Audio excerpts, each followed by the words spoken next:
오늘 본문 에베소서 6장 1절부터 3절까지 말씀을 통해서 부모 공경은 윤리를 넘어 믿음의 행위입니다. 부모 공경은 믿음의 행위입니다. 라는 제목으로 말씀을 함께 나누겠습니다. 2015년도 한 고등학교에서 청소년들의 꿈에 대한 의식조사를 했습니다. 고3 학생들 한 반을 택해서 두 가지 질문을 했지요. 첫 번째 질문은 죽기 전에 꼭 하고 싶은 것이 있다면 무엇입니까? 라는 질문이었습니다. A4 용지 한 장을 나눠주고 죽기 전에 꼭 하고 싶은 일들을 적도록 했습니다. 보통 이것을 우리는 버킷리스트라고 하지요. 하고 싶은 일들을 이제 적는 겁니다. 학생들이 A4 용지에 빼곡하게 자기가 하고 싶은 일들을 적었습니다. 두 번째 질문은 좀 특이했습니다. 본인에게 주어진 시간이 1년밖에 없다면 꿈을 선택하겠습니까? 아니면 돈 5억을 선택하겠습니까? 5억이 주어진다는 가정하에 주어진 1년의 인생 속에서 꿈을 이룰 것인가? 아니면 5억을 얻을 것인가? 선택에 관한 질문이었습니다. 여러분들은 무엇을 선택하시겠습니까? 꿈을 이루시겠습니까? 5억을 선택하시겠습니까? 학생들의 대답은 대부분 꿈을 선택하겠다는 대답이었습니다. 그래도 이 땅에 태어났으면 이름을 남기고 가야 하는 것 아니겠습니까? 꿈을 이루겠습니다. 1년이 주어져도 1년 동안 마지막까지 끝까지 내 꿈을 이루어 보겠습니다. 라는 대답들이었습니다. 어떤 친구는 그동안 다이어트 하느라 먹어보지 못했던 치킨을 1년 동안 꼬박꼬박 먹어보겠습니다. 라는 친구도 있었지요. 대부분 학생들에게는 5억보다 꿈이 더 가치 있다고 대답을 했습니다. 설문조사를 한 선생님이 불을 끄고 학생들에게 한 영상을 보여주었습니다. 그 영상 속에는 그 학생들의 아버지의 모습이 나왔습니다. 그 아버지들에게도 동일한 두 가지의 질문이 주어졌습니다. 당신이 지금 꼭 하고 싶은 꿈이 무엇입니까? 이 질문을 받아든 아버지들의 대답은 대부분 다 비슷했습니다. 아들과 함께 배낭여행을 가고 싶습니다. 시골에 내려가, 고향에 내려가 멋진 집을 짓고 가족들과 행복하게 살고 싶습니다. 가족과 맛있는 음식을 먹겠습니다. 또 어떤 아빠는 우리 딸이 하고 싶은 것이 있는데 이 딸을 위하여 멋진 극장을 하나 만들어주고 싶습니다. 모든 대답의 중심에는 아들과 딸이 있었고 가족이 있었습니다. 이 아버지들에게 두 번째 질문이 주어졌습니다. 당신에게 1년의 시간이 주어졌다면, 1년밖에 시간이 남지 않았다면 꿈을 선택하겠습니까? 아니면 5억을 선택하겠습니까? 라는 질문이었습니다. 아버지들이 어떤 대답을 했겠습니까? 모든 아버지들이 5억을 선택하겠다 대답했습니다. 당연히 5억을 선택해야지요. 1년 동안 아무리 열심히 일한다 한들 현실적으로 5억을 벌겠습니까? 제가 떠난 뒤에 가족들을 위해서 5억을 남겨줄 수 있다면 제가 하고 싶은 것, 제가 이루고 싶은 꿈 포기해도 상관이 없습니다. 또 어떤 아버지는 어릴 적 일찍 병으로 돌아가신 아버지 이야기를 하시며 아버지가 돌아가신 뒤 경제적으로 어려웠던 가정의 형편을 떠올리는 겁니다. 그래서 당신이 비워놓은 그 빈 자리, 아이들에게 5억이라도 채워주고 싶은, 경제적으로 어려움을 겪게 하고 싶지 않은 아버지의 마음을 담아서 5억을 선택하겠다 대답을 했습니다. 자녀들의 사회생활 기초자금을 마련해 주겠다. 자녀들이 이루고 싶은 것들을 이루도록 돈으로, 물질로 도움을 주고 싶다라는 것이 아버지의 공통적인 대답이었습니다. 아버지들의 꿈은 자녀들과 달랐습니다. 자녀들은 마지막 순간까지 자신이 하고 싶은 꿈을 선택했지만 아버지들은 자신의 꿈보다 가족과 자녀를 가장 먼저 생각했습니다. 아버지라는 존재가 그런가 봅니다. 건강할 때에는 가족을 위해 더 열심히 일해야 된다고 생각하고 당신이 아플 때에는 가족을 위해 일하지 못한 것에 대해서 미안해하십니다. 힘들어 포기하고 싶어도 가족을 생각하며 버티고 기쁜 일이 있을 때에는 가족이 기뻐할 것을 생각하며 좋아합니다. 당신도 하고 싶은 것이 많지만 인생의 시간이 많이 남지 않았다는 생각이 들 때에는 언제나 가족과 자녀가 먼저였습니다. 아버지라는 존재는 언제나 가정을 위해 희생하고 헌신합니다. 하지만 아버지가 하시는 역할만큼 자녀들에게 인정받는 부분은 그렇게 많지 않습니다. 이것은 자녀들이 아버지라는 존재에 대해서 이해가 부족하기 때문이라고 저는 생각합니다. 그래서 아버지라는 존재가 어떤 존재인지 충분한 이해가 필요한 것이지요. 아버지는 어머니와는 완전히 다른 존재입니다. 같은 부모이지만 성별이 다른 것만으로도 자녀를 대하는 태도, 또 생각하는 구조 자체가 완전히 다릅니다. 그래서 자녀들에게 오해가 되기도 합니다. 아버지의 행동과 아버지의 양육법, 이런 오해가 쌓이다 보니까 마음에 상처로 남을 때가 많습니다.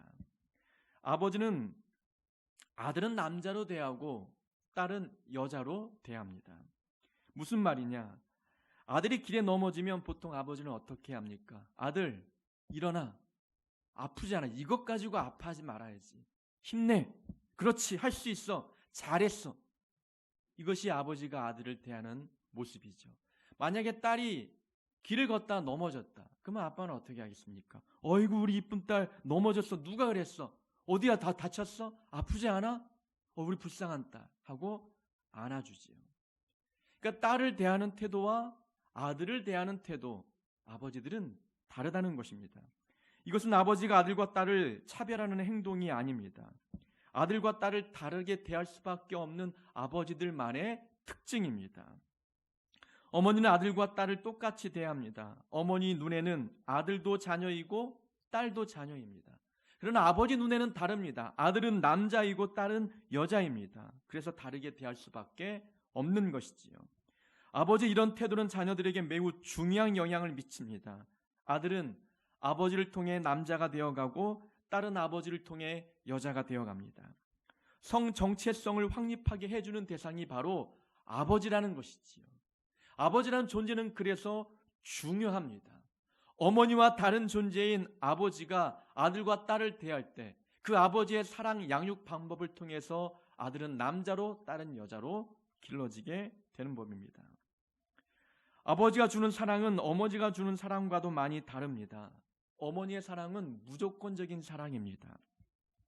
당신이 배알아 낳은 자식이기 때문에 어머니라는 존재는 자녀에게 무한히 부어주는 사랑을 베풉니다. 그래서 자녀에게 어머니는 음식이기도 하고 따뜻함이기도 하며 배설이기도 하고 세상이기도 합니다. 그러니까 어머니 품에서 울면 젖 물려주고 배 채워주고 원하는 것 울 때마다 다 들어주는 대상이 처음부터 어머니였기 때문에 어머니는 자녀에게 무한한 사랑을 부어주는 존재입니다. 무조건적인 사랑 양육법이 바로 어머니의 사랑 양육 방법이죠. 그러나 아버지는 약간 조건적인 사랑으로 자녀를 기릅니다. 자녀들은 어머니의 사랑을 받기 위해서는 아무것도 하지 않아도 됩니다. 그러나 아버지의 사랑을 받으려면 어느 정도 아버지의 기준에 맞는 행동을 해야 합니다. 그 기준에 어긋나면 아버지로부터 책망을 듣기 때문이지요. 어머니는 자녀가 어떤 잘못을 저질러도 무조건 사랑합니다. 그러나 아버지는 자녀의 잘못에 책임을 묻습니다. 그 잘못에 대하여 책임을 지도록 하는 것이 바로 아버지의 양육 방법입니다. 아버지의 사랑 방식이 잘못된 것이 아니지요. 어머니의 사랑 방식과 다른 것입니다. 그러나 아버지의 이런 사랑 방식이 자녀에게 주는 중요한 영향이 있습니다. 자녀들에게 책임감, 절제력과 같은 성품을 길러주는 것, 아버지의 책임을 묻는 조건적 사랑 때문입니다. 독립심, 도전정신, 인내와 스스로 삶을 개척해 나가는 이런 정신, 이런 기질들은 아버지의 조건적인 사랑 방식에 의해서 길러지는 특징들입니다. 어머니의 무조건적인 사랑만 진짜 사랑이고 아버지의 조건적인 사랑은 잘못된 것이다. 그렇지 않습니다. 정신분석학자 에릭 프롬은 이렇게 말했습니다. 어머니의 사랑만 존재하면 자녀들은 판단력을 잃기 쉽고 무책임한 사람이 될 수 있다. 그러나 아버지의 사랑만 존재하면 자녀는 난폭하고 잔인한 사람이 될 수 있다. 어머니의 무조건적인 사랑만 자녀에게 부어지고 잘못에 대한 책임을 지게 하는 아버지의 사랑이 부재할 때 자녀는 자기의 행동에 대하여 무책임한 그런 자녀로 성장하게 된다는 겁니다. 옳고 그름을 판단할 수 있는 기준을 기를 수 없다는 거예요. 내 행동에 대한 잘못에 대하여 책임을 반드시 질 수 있는 책임감 있는 자녀로 기르기 위해서 필요한 사랑은 아버지의 사랑이라는 거예요. 근데 아버지의 사랑만 있게 될 경우에 자녀는 책임을 묻는 아버지의 사랑만 받게 되면 이 자녀는 긍휼과 사랑이 없는 냉정하고 난폭한 자녀로 성장할 수 있다는 것이죠. 그러니까 아버지의 사랑도 중요하고 어머니의 사랑도 중요하다는 거예요. 자녀들이 건강한 자아로 성장하기 위해서는 아버지와 어머니의 균형 있는 사랑이 필요하다는 겁니다. 그렇게 우리 부모님은 우리를 그렇게 양육하시고 길러주셨다는 거예요. 그러나 아버지의 조건적인 사랑은 어머니와 많이 다르기 때문에 자녀들은 아버지에 대한 오해를 많이 했습니다. 우리의 아버지 세대는 더욱 그러하지 않았습니까? 아버지들은 엄했고 무섭고 냉정하셨습니다. 이것이 바로 우리 아버지 세대의 모습들이었습니다. 아버지는 항상 가정을 생각했고 자녀를 우선시했지만 아버지의 조건적인 특유의 사랑 방식이 자녀들에게 오해를 불러일으켰습니다. 자녀들은 몰랐던 것이지요. 아버지의 마음과 아버지의 사랑을 몰랐던 것뿐입니다. 오해했던 것이죠. 착각했던 것입니다. 그것이 사랑인데 우리는 무서움으로 두려움으로만 받아들였습니다. 지난 금요일이 어버이날이었습니다. 부모님께 어떤 사랑으로 그 은혜에 대하여 보답하셨습니까? 제 단톡방에 누군가 재밌는 사진을 올렸습니다. 어버이날을 맞은 어느 동네에 걸린 현수막 사진이었습니다. 그 현수막에 이런 글이 적혀 있었습니다. 꽃으로 퉁칠 생각하지 말라라는 글이었습니다.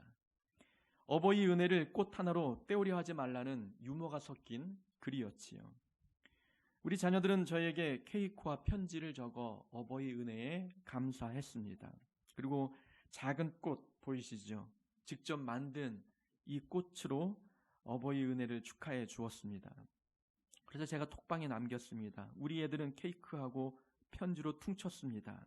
라고 남겼더니 한 친구가 답글을 올렸습니다. 그래도 거긴 자녀들이 커서 규모가 좀 있네요. 제 딸은 생화도 아니고 종이꽃으로 퉁쳤습니다. 라고 답글을 달아주었습니다. 저는 어버이날 부모님께 점심 식사를 대접하기 위해서 점심때 자녀들을 데리고 순천에 갔습니다. 카네이션 꽃 작은 화분 하나 준비했고 또 용돈을 준비했습니다. 또 부모님에게는 가장 큰 선물이 손주들이기 때문에 온라인 수업을 좀 뒤로 미루고 자녀들을 데리고 갔습니다. 아버지께서 평소에 자녀들과 식사하실 때 그냥 평상복을 입고 오시는데 그날만큼은 좀 양복 비슷하게 마이를 걸치고 오셨습니다. 아버지 생각에는 그래도 가슴에 꽃을 달아줄 줄 알고 꽃에 어울리는 마이를 입고 나오셨던 거였어요. 근데 그 생각을 미처 알지 못했던 것이지요. 용돈을 드렸더니 그 용돈도 아버지는 받지 아니하시고 그 돈을 우리 손자에게 그대로 주셨습니다. 음식값도 제가 내야 되는데 아버지가 내셨지요. 자녀가 하는 것은 부모가 해주는 것을 따라가지 못하는 것 같습니다. 잘해드리려고 하지만 그러나 부모님이 자녀에게 행하는 사랑에 비하면 아무것도 아니라는 거예요. 자녀가 부모를 사랑한다고 말하지만 부모가 자녀를 사랑하는 그 크기는 부모가 자녀를 사랑하는 그 크기에 비하면 이건 아무것도 아님을 깨닫습니다. 그래서 내리사랑은 있는데 치사랑은 없다라는 옛말이 있습니다. 치사랑은 내리사랑의 반대말이죠. 손 아래 사람이 손 위의 사람을 사랑할 때 치사랑이라고 이야기합니다. 내리사랑은 있는데 치사랑은 없다는 거죠. 부모님의 사랑은 큰데 그 사랑에 비하면 자녀가 부모를 사랑하는 사랑은 너무나 작다는 것입니다. 부모의 사랑을 그 어떤 사랑으로 갚겠습니까? 우리가 사랑으로 돌려드리려고 해도 부모의 사랑은 자녀가 하는 사랑에 무한대의 사랑이기 때문에 자녀의 사랑과 비할 수 없는 큰 사랑이죠. 부모의 사랑은 우리 자녀의 사랑으로 갚을 수 없는 사랑입니다. 그래서 우리는 사랑으로 되갚기보다 우리가 할 수 있는 것은 공경입니다. 그것이 부모님의 은혜에 대하여 갚을 수 있는 길이죠. 부모를 공경하는 것. 이것이 자녀가 부모에게 할 수 있는 최선의 모습입니다.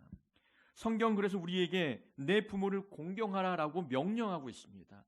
10가지 10계명 중에 5번째 계명이 내 부모를 공경하라입니다.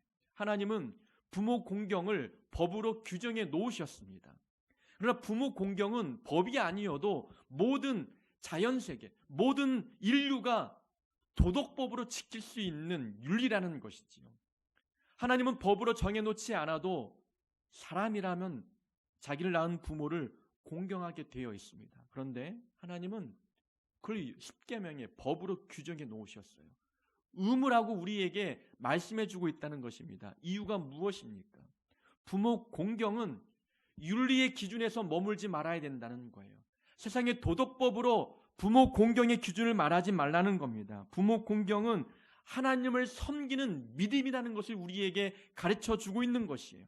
윤리의 기준에서 부모 공경하지 말아라. 이것은 믿음이다. 그러니 하나님을 섬기듯 부모를 섬겨야 한다라는 것이 하나님이 우리에게 말씀하신 의도예요. 그것이 10계명의 부모 공경을 제5계명에 넣은 하나님의 목적이라는 것입니다. 부모 공경은 곧 하나님 공경이라는 겁니다. 하나님을 사랑하듯 부모를 사랑하고 하나님을 섬기듯 부모를 섬겨야 한다. 이것이 바로 하나님이 우리에게 말씀하신 부모 공경입니다. 그래서 부모 공경을 믿음이라고 우리에게 말씀하고 있는 거예요. 이것은 윤리의 기준에서 볼 것이 아니라 그것을 뛰어넘어 하나님을 섬기는 믿음의 행위이다 라고 우리에게 말씀해 주고 계십니다. 우리에게 믿음이 있다면 그 믿음 있는 증거를 무엇을 통해서 보여줍니까? 그것은 부모 공경을 통해서 내가 하나님을 잘 섬기고 하나님을 잘 믿고 있다는 것을 보여줘야 합니다.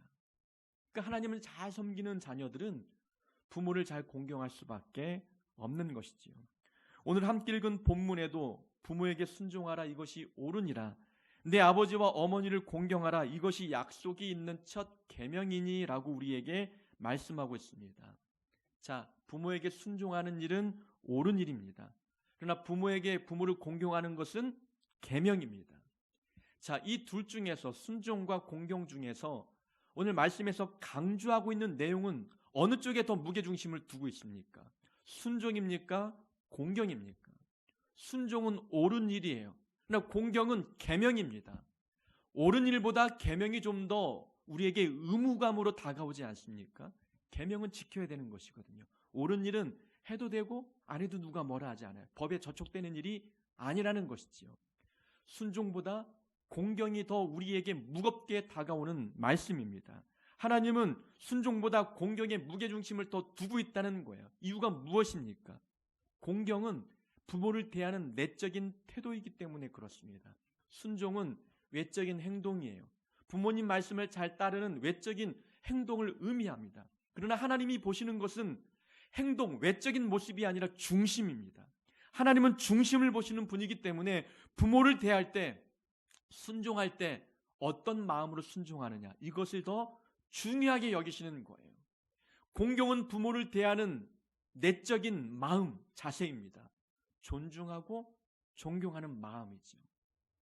그러니까 순종은 공경하는 마음이 없어도 가능합니다. 부모님을 공경하는 마음이 없어도 순종이 가능하죠. 그것은 복종에 가깝습니다.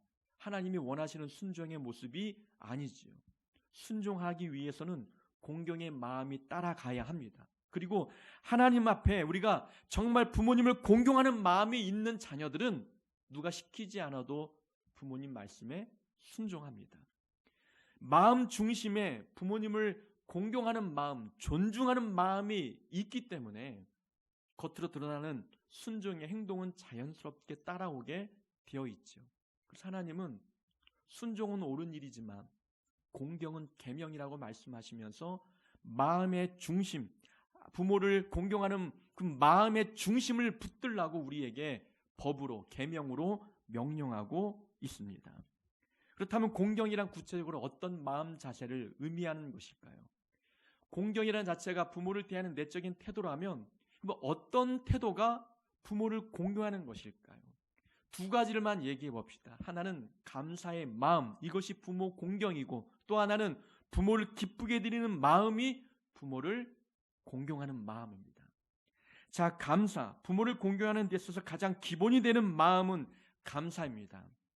우리를 낳아주시고 길러주신 것에 대한 감사, 가르치고 훈련하고 교육한 것에 대한 감사의 마음이 당연히 자녀라면 있어야 하지요. 그런데 우리는 부모님의 은혜에 감사해야 한다는 말을 들을 때 마음에 잘 와닿지 않을 때가 있습니다. 감사는 하지만 형식적일 때가 많고 눈에 보이는 조건에 대한 감사일 때가 많습니다.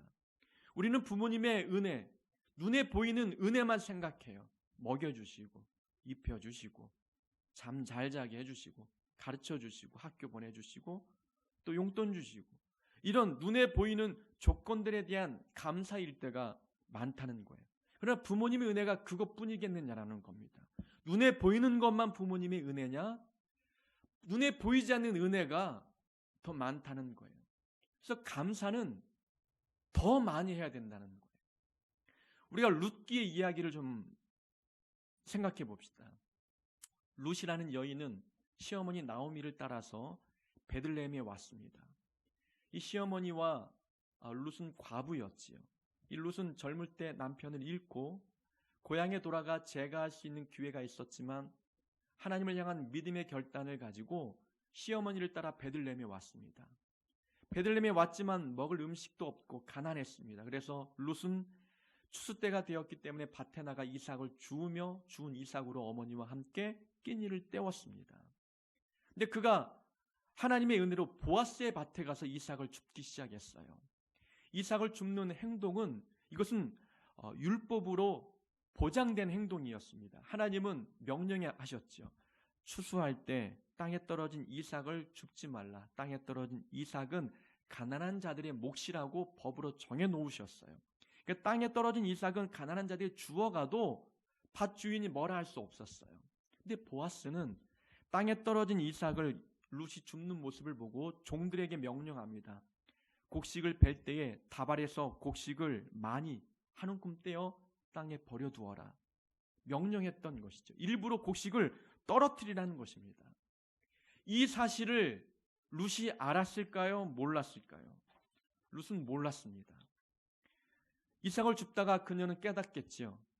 오늘은 이삭을 좀 더 많이 줍네. 오늘 이삭이 땅에 많이 떨어져 있네. 감사하다. 하나님 이렇게 이삭을 많이 주울 수 있도록 도우신 은혜 감사합니다라고 감사했을 거예요. 그러나 그녀가 알고 있는 은혜는 땅에 떨어진 이삭뿐이었어요. 보아스가 떨어뜨려준 일부러 남겨준 이삭에 대한 은혜는 알지 못하고 있다는 것입니다. 하나님께 감사는 드렸지만 일부러 떨어뜨려준 보아스의 은혜에 대해서는 감사할 수 없었던 것이지요. 땅에 떨어진 이삭이 전부인 줄 알고 있는 거예요.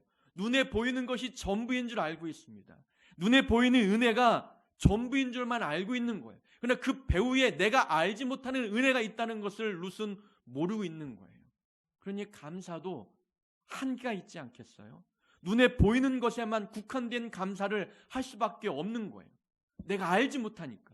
누군가 나를 위해서 희생해주고 헌신해주고 땅에 떨어뜨려준 그런 이삭이 있다는 것을 알 길이 없으니 그저 눈에 보이는 것에만 감사하는 것이 인간의 한계라는 거예요. 하나님의 은혜는 눈에 보이는 것이 전부가 아니에요. 우리가 알지 못하는 은혜가 더 많다는 겁니다. 이것을 부모님의 은혜에 적용해 보십시오. 우리가 아는 부모님의 은혜는 눈에 보이는 것이 전부가 아닙니다. 우리가 알지 못하는 사이에 일부러 넘어가주고 일부러 용서해주고 일부러 참아준 것들이 더 많다는 겁니다. 눈에 보이는 것이 이만큼이라면 눈에 보이지 않는 은혜는 더 크다는 거예요. 그러니 감사는 더 많이 해야 되는 것이 옳은 모습입니다.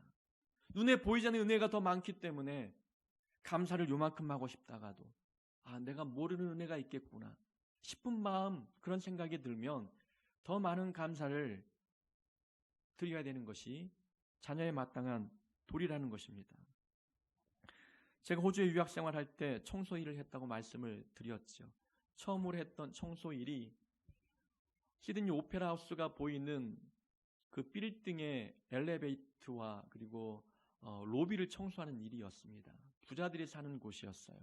보통 시드니 오페라 하우스 그 관광 엽서 사진이 찍힌 그 사진을 보면은 제가 청소하고 있는 그 아파트 한 채가 꼭 보입니다. 그만큼 시드니 그 도시의 화려한 배경이 되고 있는데 꼭 들어가 있는 빌딩입니다. 그만큼 부자들이 사는 그런 아파트였어요.